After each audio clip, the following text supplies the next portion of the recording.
मनुष्य के जीवन का जो मूल दुखों का, उसके तनाव का, उसकी अशांति का, नाखुशी का जो कारण है वो उसके अपने ही कर्म हैं जो उससे पास्ट में हुए होते हैं।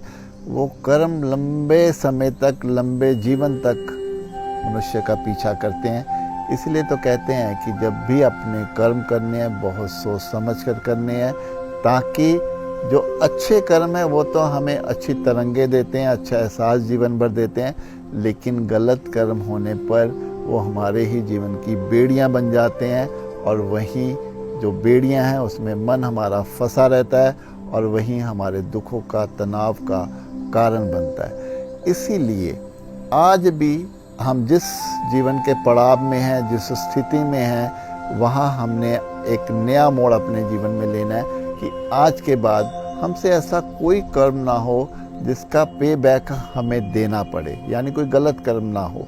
इसके लिए हमें अपनी सजगता को बढ़ाना पड़ेगा, अपनी लालसा को, अपने स्वार्थ को हमें छोड़ना पड़ेगा। हमें हमेशा ही दूसरों की भावनाओं को, उनके जीवन को भी देखना पड़ेगा कि हमसे ऐसा कोई भी कर्म ना हो जहां हम दूसरों को मिसयूज़ कर सकें या दूसरों का फ़ायदा उठा सकें। अगर हम इतना करने में सफल हो जाते हैं तो फिर हम किसी भी तरह के कर्म में हम नहीं बंधते। जीवन हमारा उतना ही स्मूथ, सरल, सहज से बीतना शुरू हो जाता है। अपने आप ही भीतर खुशी आने लगती है।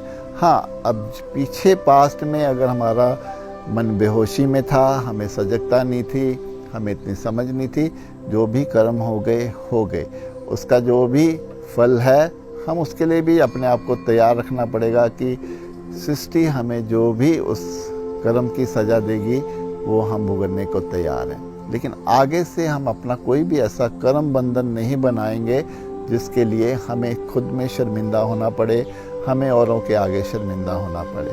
तो ये कह सकते हैं कि कर्म बंधन ही जीवन है।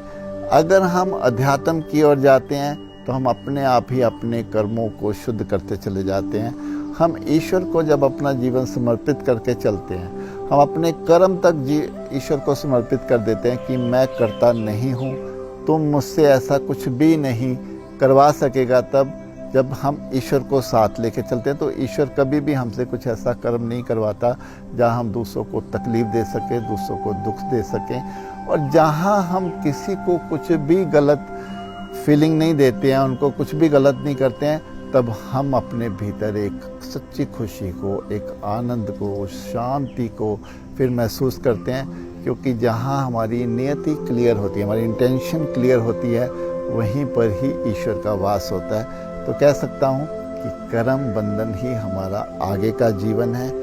अब जो हो गया, लेकिन आगे के लिए हमने इसको शुद्ध करते चले जाना है, ताकि ऐसा कुछ भी गलत कर्म ना करें जो हमारे जीवन को बांध ले, जो हमारे जीवन को व्यर्थ कर दे।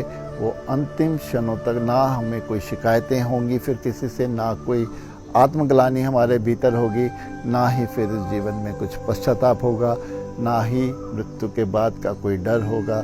तब ये जीवन अपने आप में एक स्वर्ग की भांति, एक फूल की भांति हमारे खिलता चला जाएगा।